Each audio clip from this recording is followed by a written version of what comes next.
So I would like to discuss or bring some awareness to some topic that appears in various spiritual traditions like the Fourth Way, the Gurdjieff Uspensky work, as well as in Buddhism, Zen, Sufi.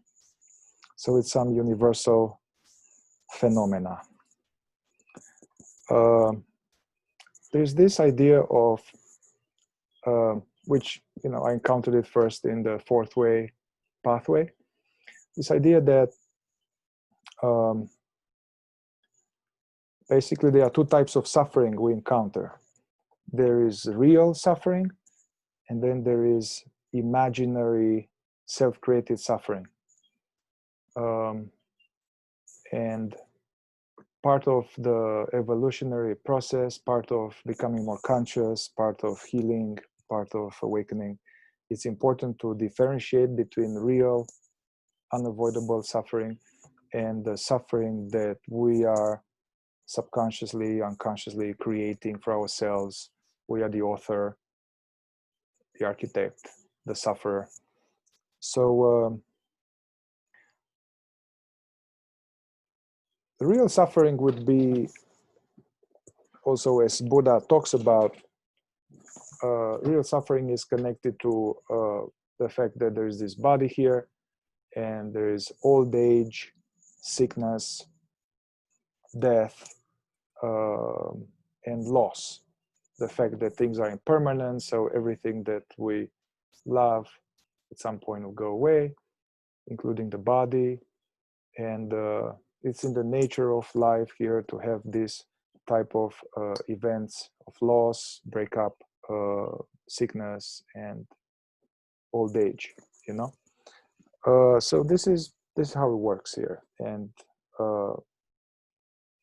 according to this teaching, real suffering, which is not self-created, is actually necessary for the path. It is a necessary ingredient. Gurdjieff was talking about no friction, no fire. And it's very important from the point of view of transforming this suffering into more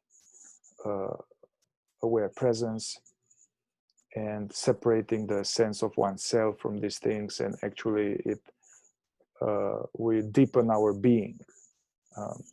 So I'm not going to touch upon that, the real suffering. The unnecessary suffering is actually the one that we create by things like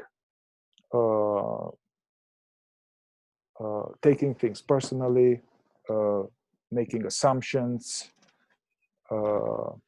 what is called the deficiency story, some narrative that we are actually not consciously aware of. We are trying to, it's in the basement, in the background, that somehow deep down we feel there's something wrong with me, I'm deficient somehow, I am unworthy, I am too much or too little.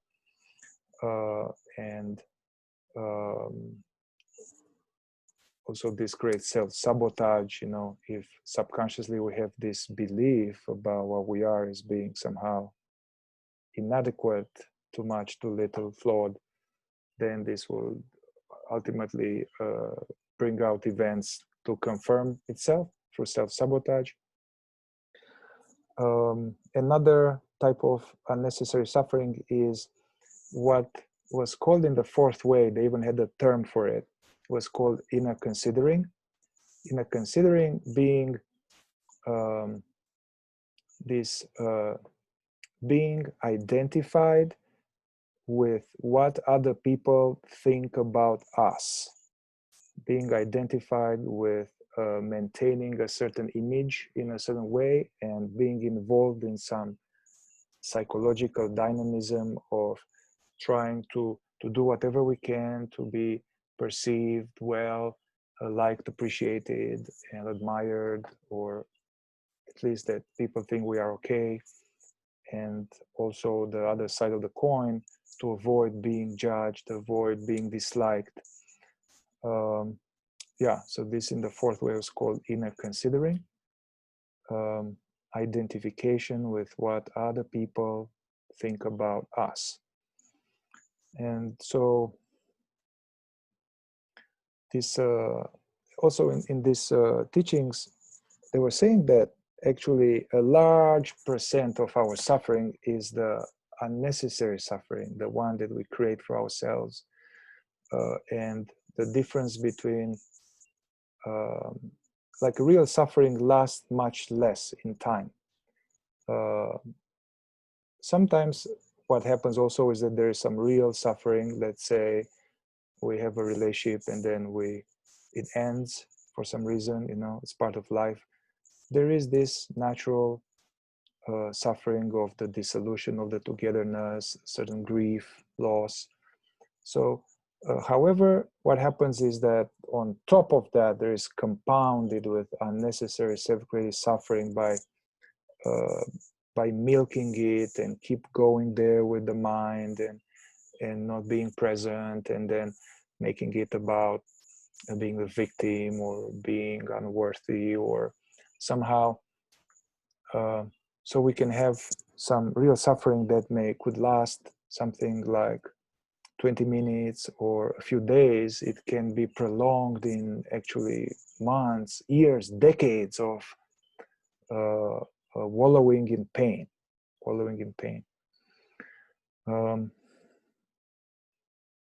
I want to focus now more on this thing with the inner considering, or this identified with what other people think about us. What I mean by that is that somehow this inner considering dynamism is made out of certain mental narrative, what they think about me and all that, all kind of judgments we have about ourselves, or fearing that they've judged about us. And so there's the mental component, the thought component, and then there's a there's a corresponding emotional. We have a certain feelings as we have those thoughts, like anxiety, sometimes can go into panic, or just a sense of being cautious, being not open, being guarded, and stressed is like an ongoing stress, and it's ongoing slavery to this imaginary kind of this attempt to kind of be okay with people. And it has also a somatic correspondent, as we have this dynamism happening. There's tightness, there is like needles, there is constriction, and it is pervasive. I mean, I almost everybody has it, unless one is a psychopath, and then there's some kind of distorted freedom from that. But it's a product of our conditioning, product of being raised with shaming, being shamed or guilt tripped, or this program, oh, you're not a good boy, you know, mommy's going to be upset if you do this. Some kind of accumulation of conditioning.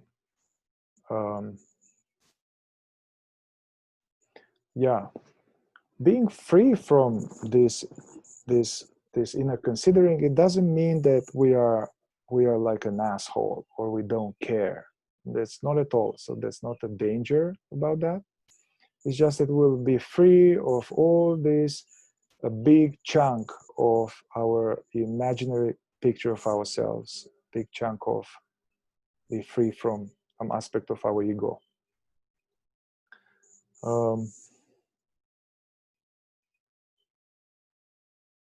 The way to go, I sometimes work with people and say, well, okay, what to do then? So how can I get rid of it? So it's impossible to get rid of something without first knowing it thoroughly. A lot of people in various modalities, they go straight from having a problem to trying to get rid of the problem.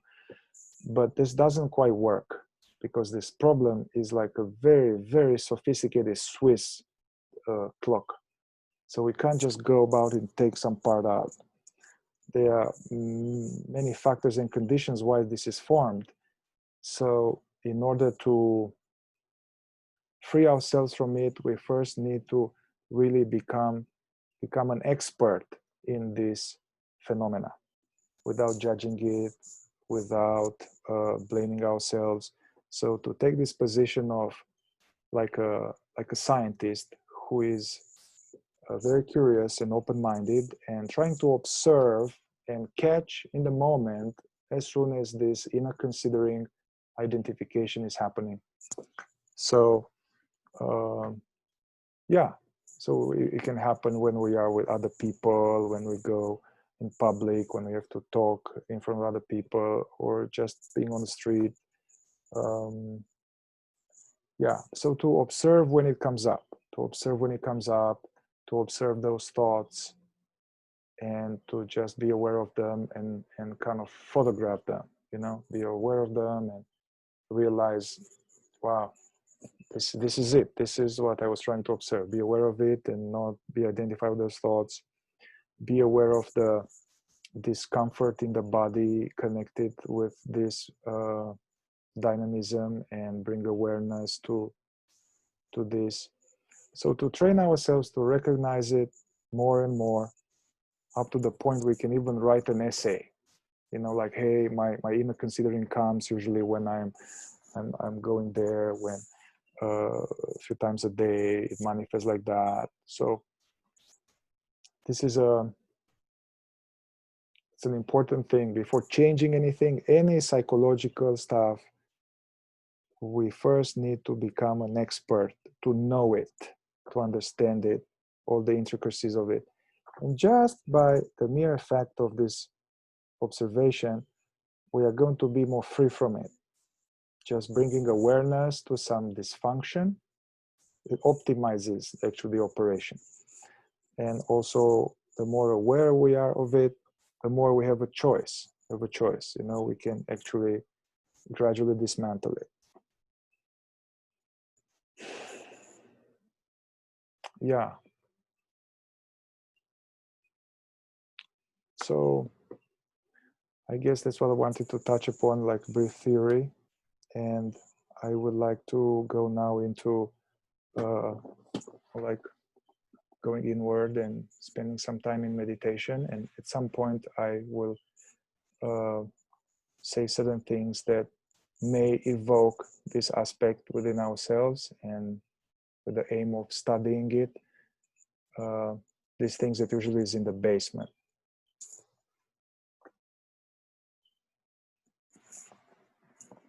So let's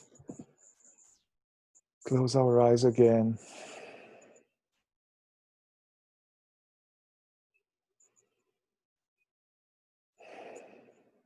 And come back to the breath.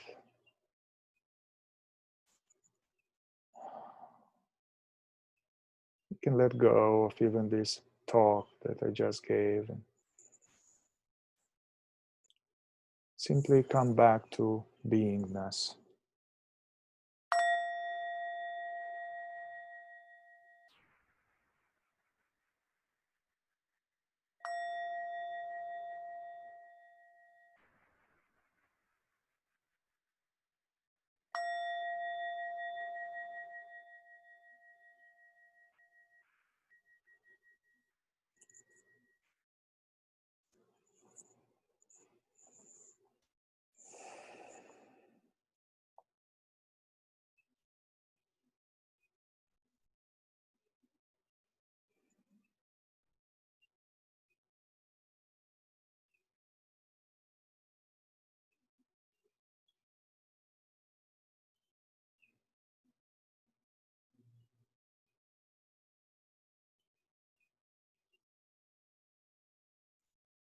So in this meditation experiment today,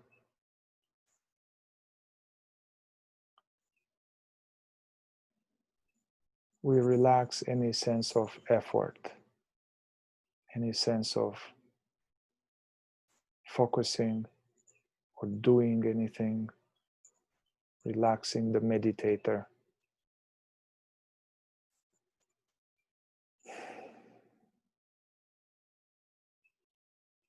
And simply allowing ourselves to rest as a cat.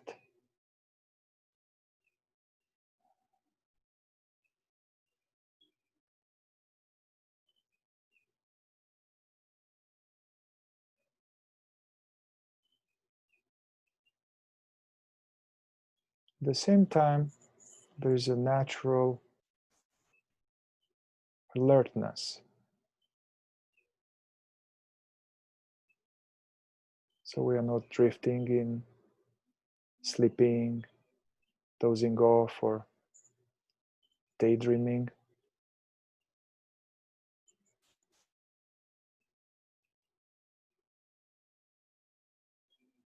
It's just that we are free from any goal.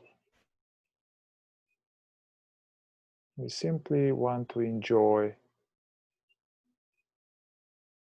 the experience of being aware, the experience of I am, the I am presence.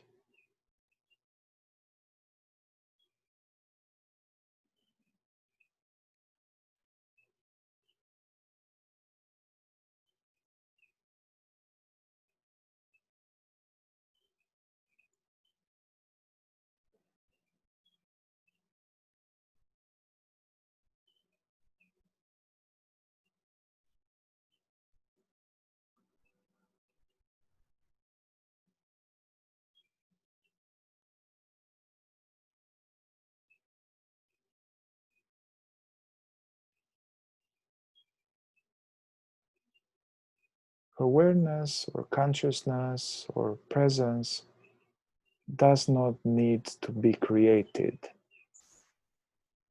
It is already here.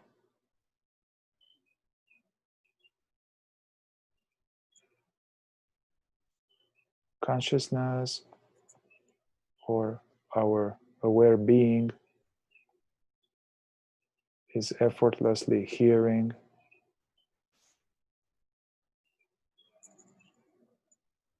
sensing the body, sensations and feelings, noticing thoughts.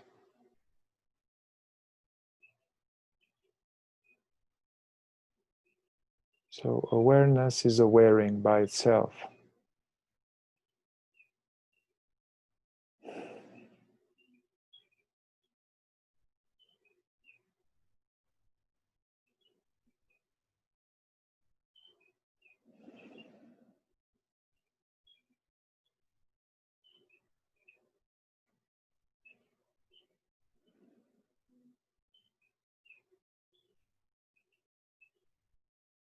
What usually happens in the normal state of affairs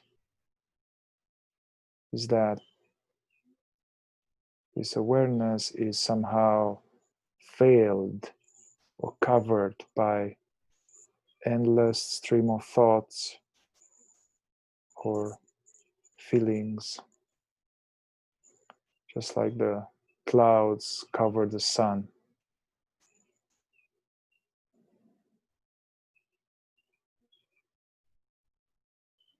And in the normal state of affairs, this awareness is sucked into the thinking or into a feeling, becoming merged with thinking or feeling about me.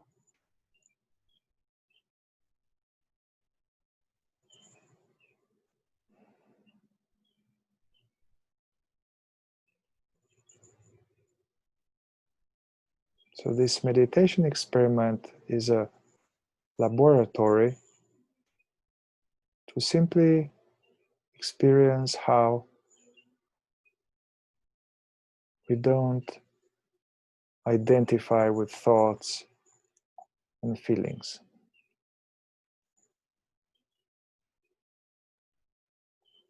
We don't try to stop thoughts, just see them, but we don't stick to them.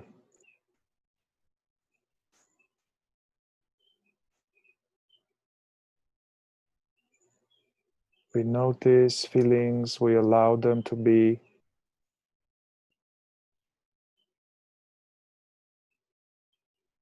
But we are not the feeling.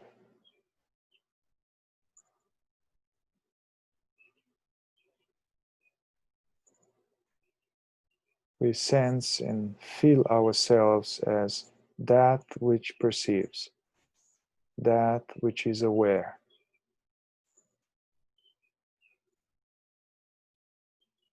It's the space, the awake, open, aware space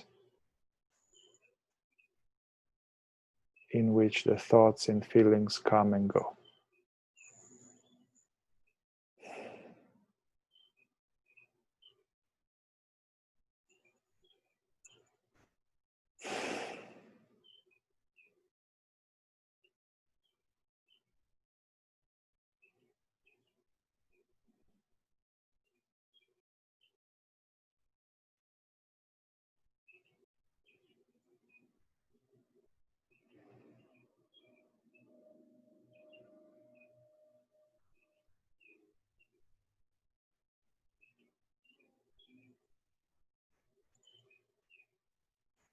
So tuning into this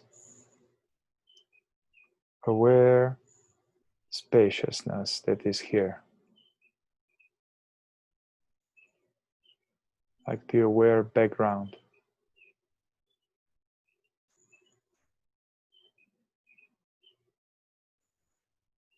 By relaxing the attention, not focusing into anything,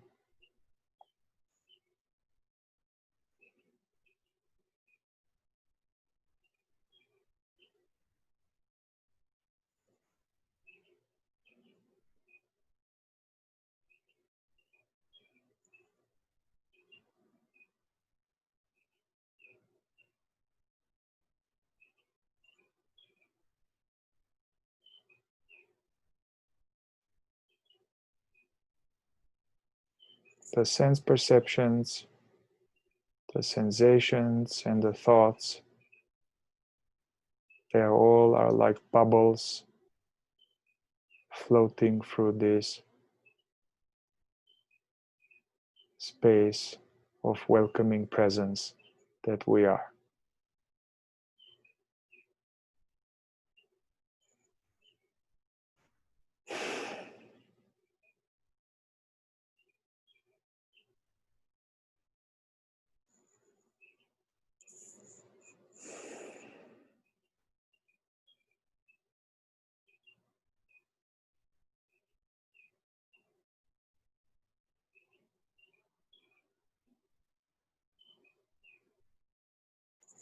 Nothing to think about, nothing to figure out. Welcoming all bubbles, yet not becoming a bubble.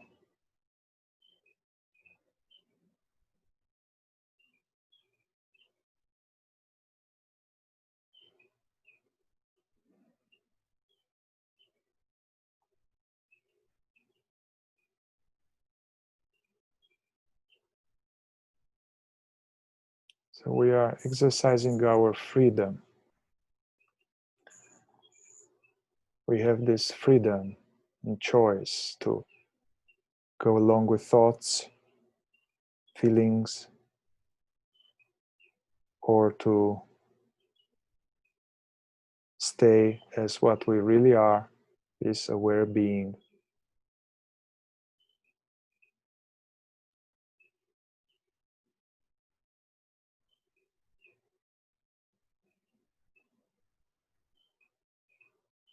Staying as the wholeness of what we are, instead of identifying with a fragment.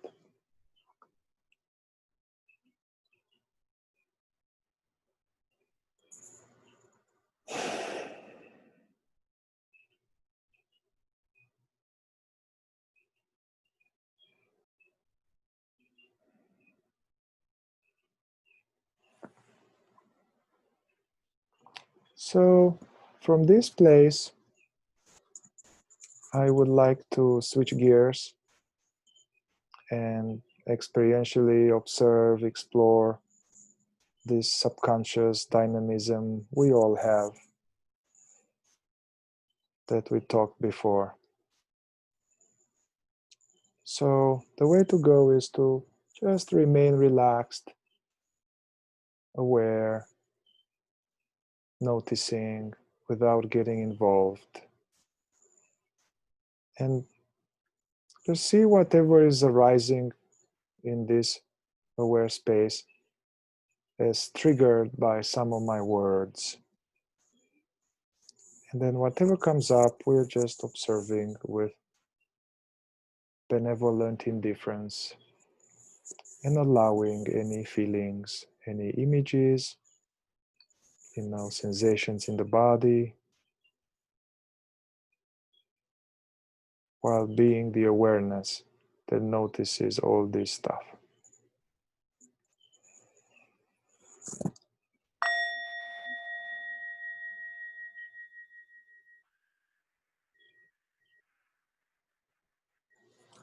So, while resting as this openness that is here, welcome any sense of from the present or from the past, any sense of wanting approval, trying to get approval from others, making sure that we are okay. And welcome anything with wanting or needing approval, wanting and needing recognition.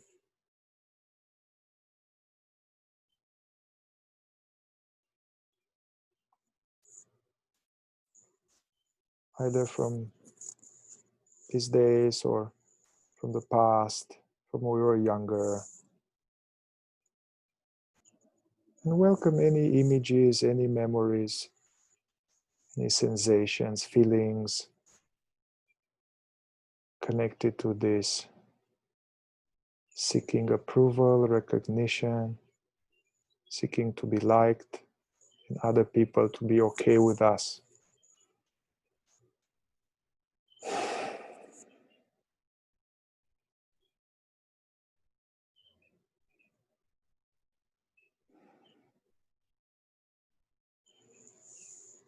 And just seeing what's arising.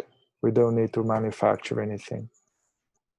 Images from school, from groups, communities, our partners even.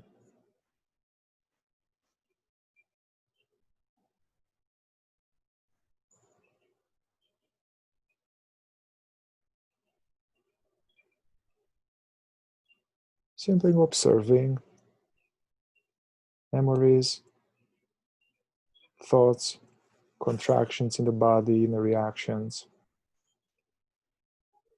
fully allowing them to be.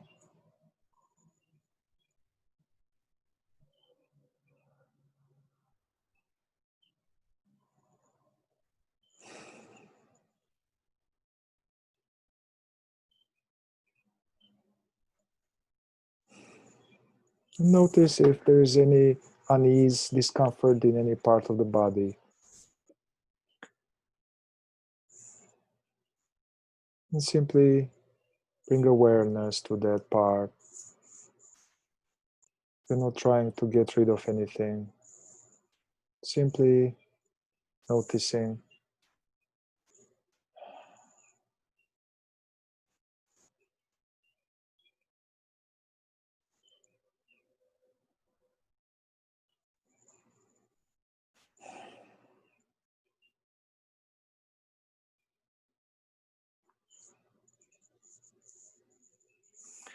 And welcome also anything to do with a sense of, when we are with others, there's some discomfort, some in the sense of being cautious, being careful, how they perceive us, what they think of me.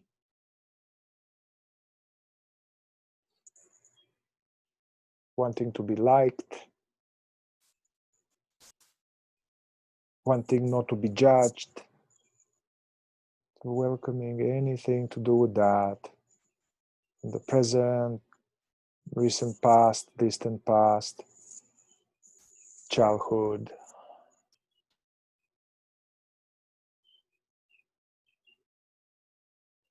Welcome any sense of trying to be in a certain way, trying to be in a certain way so that we are okay. And welcome any feeling and reaction,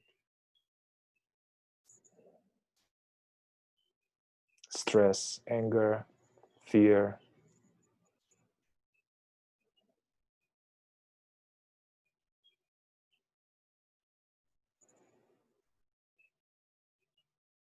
And simply notice images, stirrings in the body, contractions appearing in this aware openness that we are.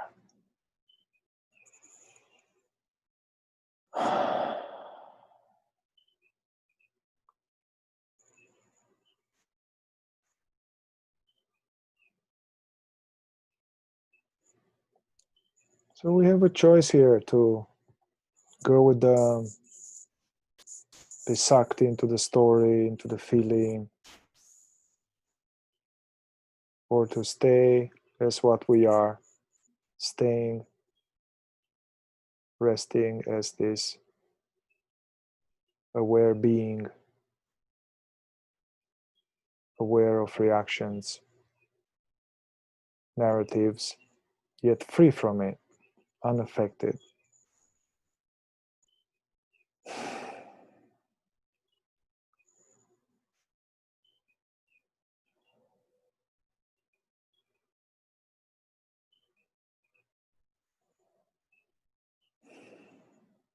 So, staying as this openness, abiding in this presence, as opposed to being a story or being a contracted feeling.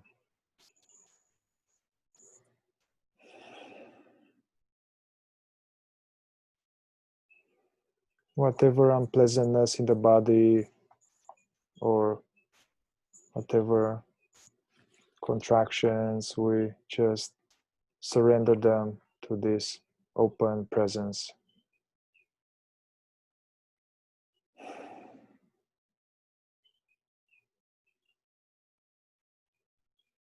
And allowing ourselves to be just the way we are.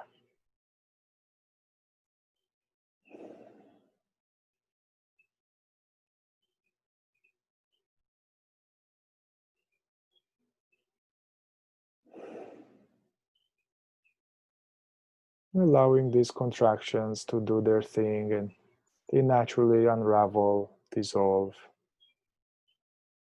If we don't focus on them, if we just being the witness,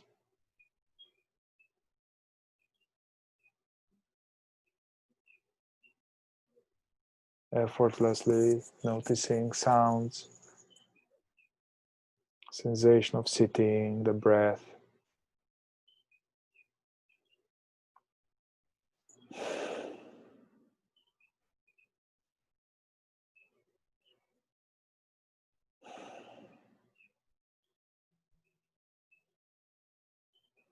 And let's do just one more cycle. One more cycle. Let's remember to be the witnessing of whatever shows up. So welcome any sense of that I'm not okay, sense of being somehow deficient, that being somehow not quite okay, being too much in some way or not enough. Welcome this, is something wrong with me in some aspect of my life, something wrong with me in relationship, there's something wrong with me with job or money, there's something wrong with me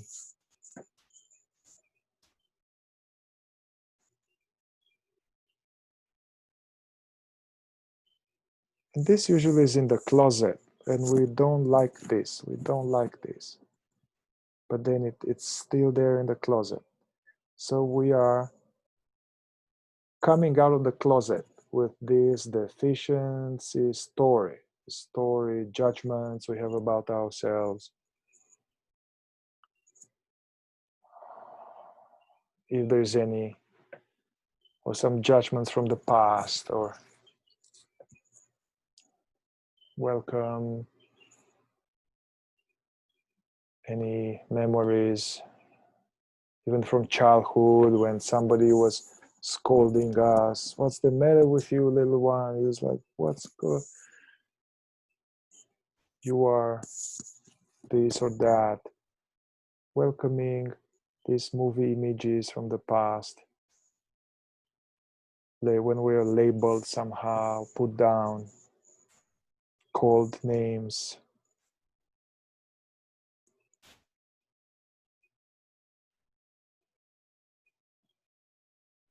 Because we are not born with this deficiency story self. We were not.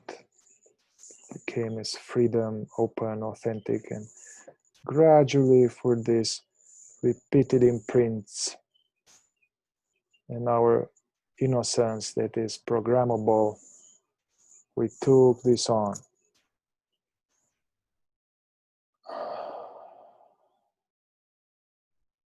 Yeah, so just seeing whatever comes up connected to something wrong with me, too much, too little, not enough. Feelings, contractions, images, sounds in our head, inner critic. And just let it be here, and let it say things, welcome any feeling.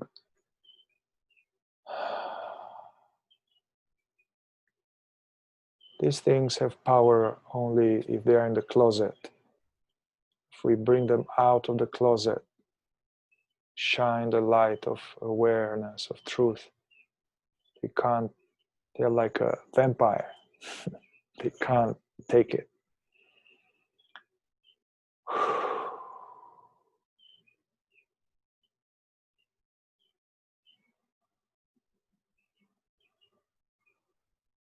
So just simply be aware of any unpleasantness, any reaction in the body, any feeling,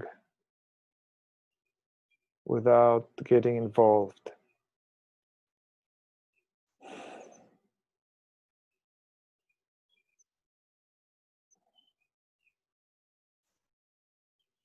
And open the attention. Feel yourself as this aware, divine presence in which these reactions flow through.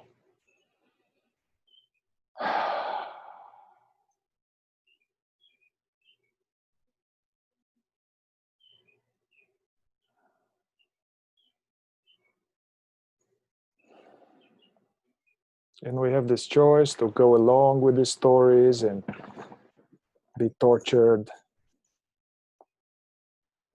or to see them for what they are, some distorted lies, some sounds in our head. And with the feelings, we simply witness feelings, witness sensations as clouds.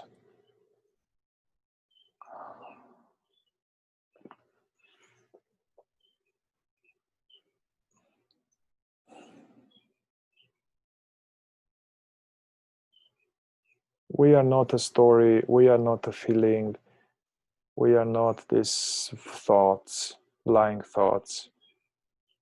We are this presence which perceives, which is absolutely good enough, absolutely okay. It is actually infinite, divinely creative, intelligent, loving.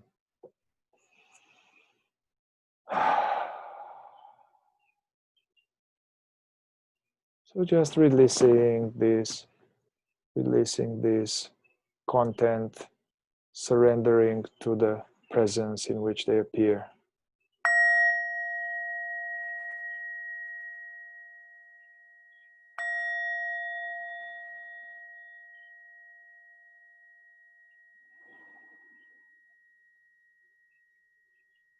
And for a few more moments, coming back to just being here, like a conscious cat, resting in the presence of awareness that we are.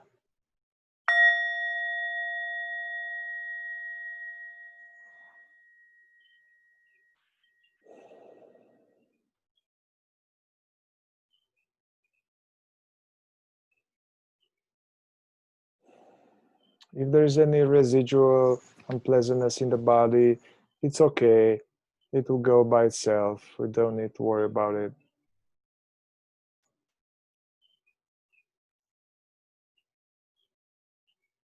And you can kind of be prepared in a few breaths to externalize your attention. So in a few moments, we are going to gradually open the eyes.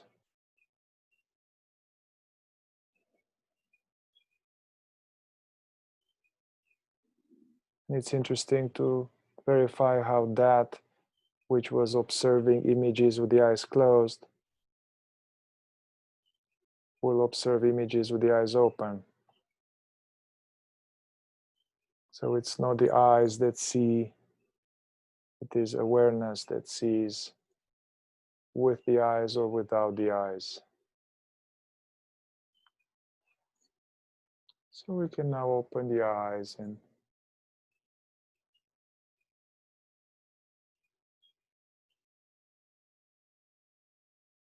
look around the room, free from memories, like a young child. Colors,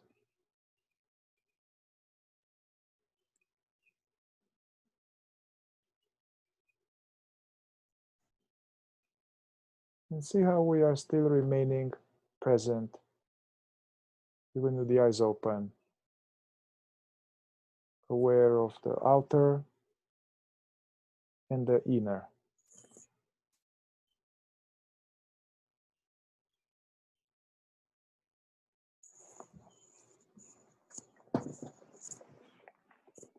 Thank you.